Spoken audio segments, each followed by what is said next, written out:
जय श्री राम दोस्तों, स्वागत है आप सबका एक नई वीडियो में। आज हम बात करने वाले हैं लेंसकार्ट सॉल्यूशन लिमिटेड के आईपीओ के बारे में। ये एक टेक्नोलॉजी फोकस्ड आईवीआर कंपनी है जिसकी शुरुआत सन 2008 में हुई थी।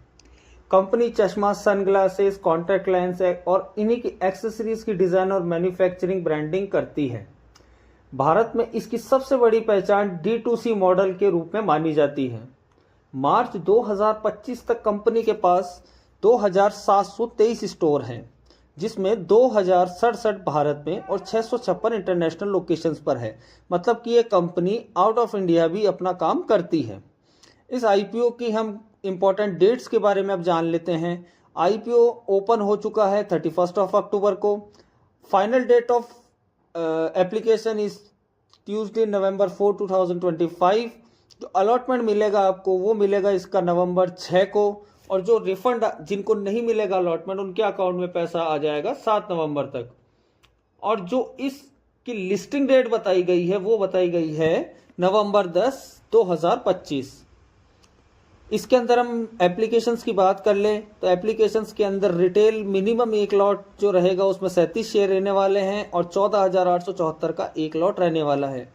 रिटेल मैक्सिमम 13 लॉट्स के लिए अप्लाई कर पाएंगे जिसमें 481 शेयर रहेंगे और इसका मिनिमम अमाउंट रहने वाला है 1,93,362 रुपये। HNI के अंदर अगर हम जाएं तो ये लिस्ट ऐसी दे रखी है जिसके अंदर आप मिनिमम 14 लॉट्स के अंदर अप्लाई कर पाएंगे, जिसके अंदर 518 शेयर रहने वाले हैं और अमाउंट रहने वाला है 2,08,236 रुपये। प्राइस की अगर हम बात करें तो कंपनी ने इस शेयर्स का प्राइस रखा है 382 से 402 रुपये। और जो कंपनी आईपीओ लाई है इसका उद्देश्य रखा गया है कि कंपनी अपने नए स्टोर्स खोलेगी जिसके अंदर इनके 272.62 करोड़ लगेंगे। रेंट और पेमेंट्स के लिए इनके लगेंगे 591.44 करोड़। टेक्नोलॉजी और क्लाउड इंफ्रास्ट्रक्चर के लिए 213 करोड़। मार्केटिंग और ब्रांड प्रमोशंस के लिए 320.6 करोड़। और बाकी बचा हुआ पैसा ये इनऑर्गेनिक ग्रोथ और जनरल कॉर्पोरेट पर्पस के लिए यूज रहने वाले हैं। कंपनी के फाइनेंशियल परफॉर्मेंस पे अगर हम देखें तो कंपनी का रेवेन्यू फाइनेंशियल ईयर 23 में था 3,927.97 करोड़, जो फाइनेंशियल ईयर 24 में बढ़ के हो गया है 5,609.87 करोड़। और 2025 की अगर हम बात करें तो 7,009.28 करोड़ रुपए इस कंपनी का फाइनेंशियल ईयर के अंदर रेवेन्यू है। एबिटा की अगर हम बात करें तो फाइनेंशियल ईयर 2023 में था इनका 259.71 करोड़, जो 24 के अंदर 672.09 करोड़, और फाइनेंशियल ईयर 2025 में 971.06 करोड़। कंपनी रिसेंटली प्रॉफिट में आई है तो इस बात का जरूर ध्यान रखें। अगर हम कंपनी के बारे में और डिटेल जानना चाहें तो हम बात कर सकते हैं कि कंपनी की जो रिटर्न ऑन कैपिटल एम्प्लॉयड है वो है 13.84।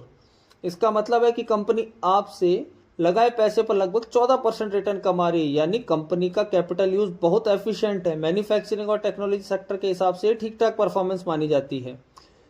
Return on net worth 4.84। अब बात करें रिटर्न ऑन नेटवर्थ की, यह करीब 4.84 करोड़ है। इसका मतलब कि शेयर होल्डर के लगाए हर 100 रुपए पर कंपनी सिर्फ 4 रुपए का प्रॉफिट बना रही है। यानी अभी प्रॉफिटेबिलिटी बहुत ज़्यादा नहीं है लेकिन पॉजिटिव ग्रोथ दिख रही है। एबिटा मार्जिन की अगर हम बात करें 14.60 एबिटा मार्जिन बताता है कि कंपनी अपनी सेल्स और ऑपरेटिंग लेवल पर कितना प्रॉफिट कमा रही है।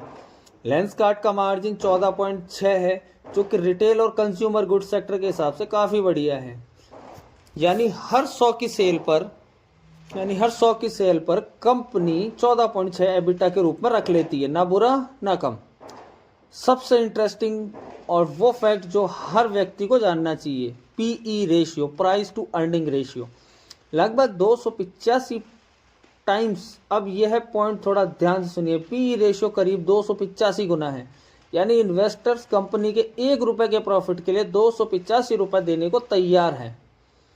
इसका मतलब कंपनी का जो पीई रेशियो है वो बहुत ज़्यादा हाई वैल्यू पर है।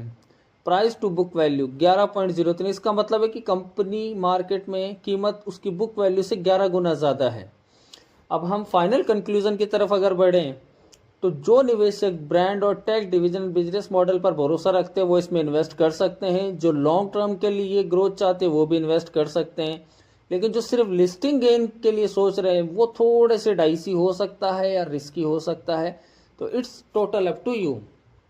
फाइनल में हम इसके ग्रे मार्केट प्रीमियम की बात करें जो 26 अक्टूबर को लगभग 120 रुपये था, जो आज 1 नवंबर को घट के 94 रुपीज़। अगर हम परसेंटेज वाइज इसको कैलकुलेट करें तो ये टोटल का 23.38% रहता है।